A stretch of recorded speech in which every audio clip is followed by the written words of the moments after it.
K-팝 팬이거나 주식에 관심 있는 분들이라면 이게 무슨 일이지 하고 고개를 갸웃했을 법한 일이 있었습니다. K-팝 산업에 정말 엄청난 호재가 터졌는데 관련 주식들은 오히려 뚝뚝 떨어졌거든요. 오늘은 바로 이 이상하고도 흥미로운 시장의 역설에 대해 한번 제대로 파헤쳐 보겠습니다. 자, 그럼 이 미스터리 중심으로 한번 들어가 보죠. 날짜는 2026년 1월 5일, 정말 역사적인 날이었어요. 한중 관계를 완전히 복원하겠다 이런 약속이 나온 정상회담이 열렸거든요. 근데 시장 반응은 어땠을까요? 완전히 얼음장이었습니다. 도대체 왜 그랬을까요? 네, 바로 이겁니다.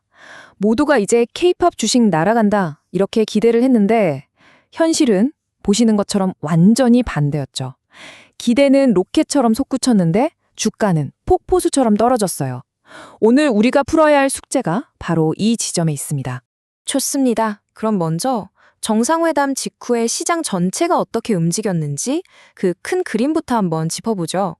대체 무슨 일이 있었던 걸까요? 이게 정말 중요한 포인트인데요. 전면 복원이라는 단어까지 나왔어요. 이건 그냥 좋은 뉴스가 아니라 그야말로 주가를 폭등시켜야 마땅한 엄청난 상징적인 성과였단 말이죠.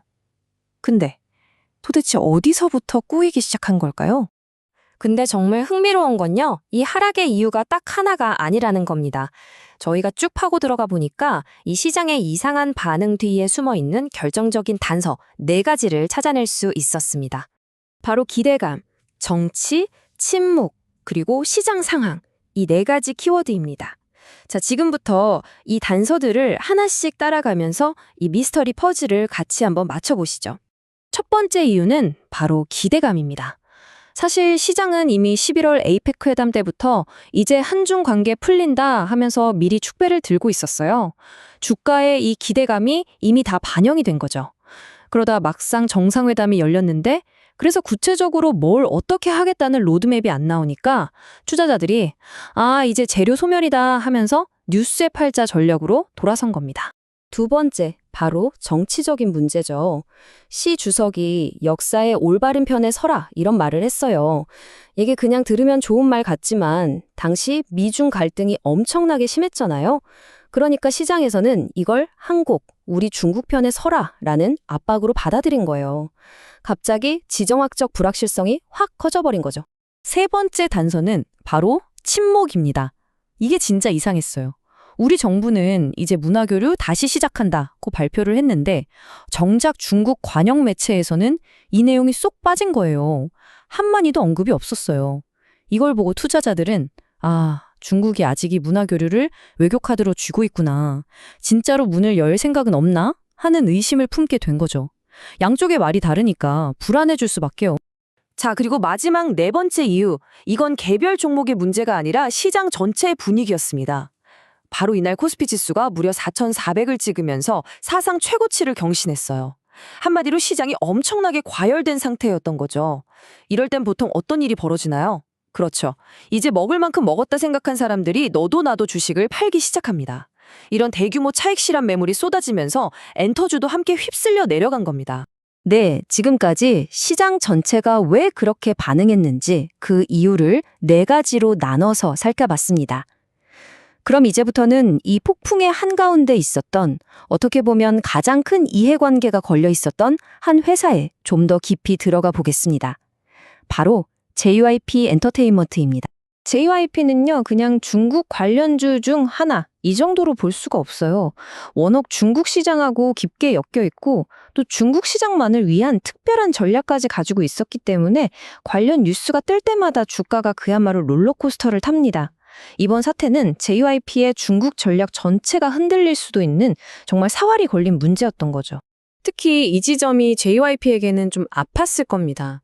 박진영 프로듀서가 거의 문화특사처럼 나서면서 곧 공식적인 콘서트 계약이 성사될 거다, 이런 기대감을 엄청나게 키워놨거든요.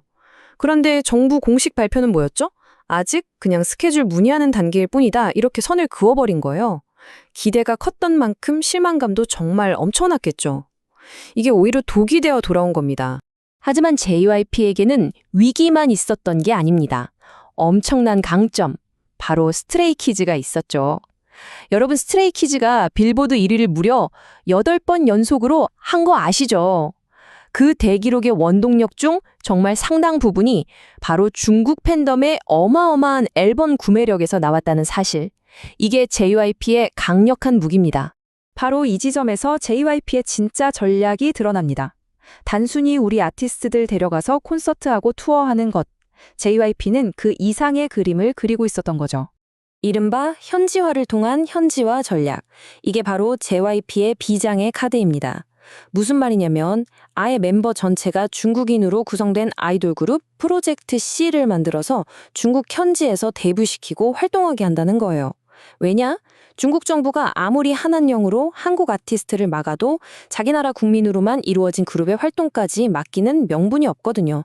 아주 영리한 우회 전략이죠. 자, 이렇게 독특한 리스크와 강력한 무기를 동시에 가지고 있는 JYP. 과연 이 회사의 다음 행보는 무엇일까요? 미래는 어떤 모습일까요?